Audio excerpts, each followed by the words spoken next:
11 సంవత్సరాల వయసు గల శబరేష్ అనే అబ్బాయి 10 రోజులుగా జ్వరం ఫిట్స్ తో బాధపడుతూ తమ హాస్పిటల్ కి వచ్చారని, ఇది మెదడు వాపుకు సంబంధించిన వ్యాధి అని, అరుదైన ఆపరేషన్ చేశామని Ankura hospital medical director doctor Vamsi Krishna పేర్కొన్నారు. ఈ సందర్భంగా డాక్టర్ వంశీ మాట్లాడుతూ అరుదైన ఆపరేషన్ చేశామని అన్నారు. 11 సంవత్సరాల వయసు గల శబరేష్ అనే అబ్బాయి 10 రోజులుగా జ్వరం ఫిట్స్ తో బాధపడుతూ తమ హాస్పిటల్ కి వచ్చారని అన్నారు. ఇది మెదడు వాపుకు సంబంధించిన వ్యాధి అన్నారు. లంగ్స్ లో బ్లీడింగ్ వచ్చిందని, పూర్తిగా స్పృహలో లేరని అన్నారు. ఇన్ఫెక్షన్ ఎక్కువ ఉందని, హార్ట్ కూడా ఫెయిల్ అయ్యే పరిస్థితి ఏర్పడిందన్నారు.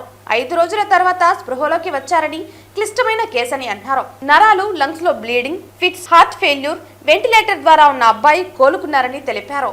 అన్ని అవయవాలకు ఇన్ఫెక్షన్ సోకిందని పేర్కొన్నారు.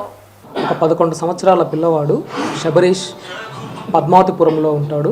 ఒక 10 డేస్ బ్యాక్ ఒక 3-4 రోజుల నుంచి జ్వరము తలనొప్పితో బాధపడుతూ ఉన్నాడు.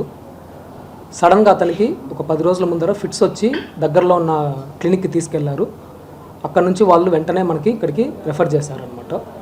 సో బాబు ఇక్కడికి వచ్చినప్పుడైతే కంప్లీట్గా కాన్షియస్లో లేడు, కంటిన్యూస్గా ఫిట్స్ వస్తూనే ఉన్నాయన్నమాట.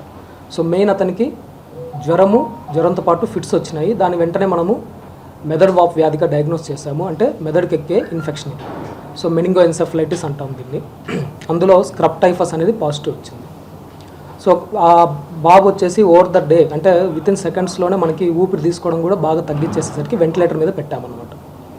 ఆ ఇన్ఫెక్షన్ అనేది ఎంత ఫాస్ట్గా స్ప్రెడ్ అయిందంటే ఆ రోజు రాత్రికే పాప మొత్తం బ్లీడింగ్ అయిపోయింది. లంగ్స్లో అంతా కూడా బ్లీడింగ్ వచ్చేసింది. దాన్ని మనం పల్మనరీ హెమరేజ్ అంటాం. సో బ్లీడింగ్ ఎక్కువ అవడం వల్ల మనం ఇచ్చే వెంటిలేటర్ సపోర్ట్ కూడా సరిపోలేదు బాబుకి.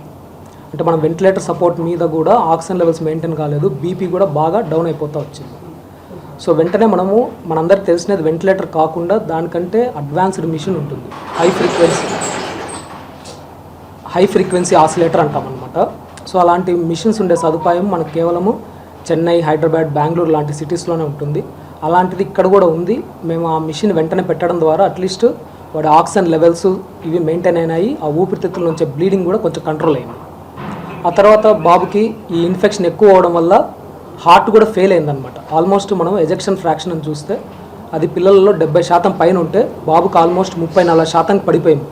అప్పుడు మనం వెంటనే చిన్నపిల్లల కార్డియాలజిస్ట్ వీళ్ళందరినీ ఇన్వాల్వ్ చేసి వాడు హార్ట్ ఫెయిల్యూర్ తగ్గని మెడిసిన్స్ వాడుతూ స్లోగా రికవరీ కోసం ట్రై చేశాము. అదేవిధంగా ఫిట్స్కి సంబంధించి కూడా ఫిట్స్ వెంటనే కంట్రోల్ కావడం కోసం ఈఈజీ, ఎంఆర్ ఇవన్నీ కూడా చేసుకొని పీడియాట్రిక్ న్యూరాలజిస్ట్ అంటే చిన్నపిల్లల నరాల డాక్టర్ స్పెషలిస్ట్ వీళ్ళందరూ కూడా చూస్తూ, మరియు ఐసీయూ డాక్టర్స్, చిన్నపిల్లల ఐసీయూలో స్పెషలైజేషన్ చేసిన డాక్టర్స్ వీళ్ళందరి పర్యవేక్షణలో అసలు ఆల్మోస్ట్ రికవర్ కాడు అనుకున్న బాబు ఆల్మోస్ట్ 5-7 డేస్ తర్వాత వాడు కాన్షియస్లోకి రావడం కానీ, మనం వెంటిలేటర్ తీసేయగలం కానీ ఇవన్నీ చేయగలిగాము అనమాట.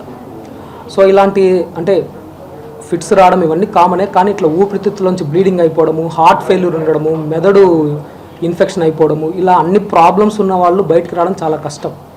కానీ మనం ఇలాంటి ఊర్లో కూడా అంత కాంప్లికేటెడ్ కేసుని సక్సెస్ఫుల్గా బయటకు తీసుకురాగలిగినామంటే it is because of team of doctors under specialization. అంటే ఇట్లా నరాలకి సంబంధించి అందరూ ఇన్వాల్వ్ అయి చేయడం వల్ల ఇది జరిగింది. సేమ్ టైం పేరెంట్స్ కూడా చాలా కోఆపరేటివ్. వాడు ఎంత సిగ్గా ఉన్నా కూడా వాళ్ళు ఓపిక్గా కంటిన్యూ చేశారు ట్రీట్మెంట్ చేసుకొని.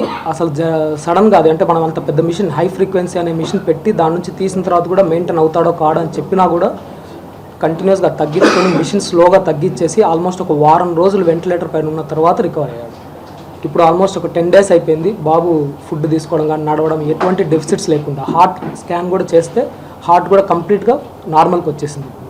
సో ఇలాంటి కేసెస్ మనం డీల్ చేయగలము. ప్లస్ ఇలాంటి ఇన్ఫెక్షన్స్ ఎక్కువ వచ్చినప్పుడు కొంచెం ఎర్లీగా చూపించుకుంటే మంచిది. ఎందుకంటే వాడికి ఆల్మోస్ట్ 4 డేస్ నుంచి హెడేక్ చెప్తా ఉన్నాడు, సడన్గా ఫిట్స్ వచ్చినాయి అన్నమాట. ఇలాంటి జనాలకు అవేర్నెస్ ఇవ్వాలని చెప్పి ఈ సమావేశం ద్వారా నేను తెలియపరుచుకున్నాను.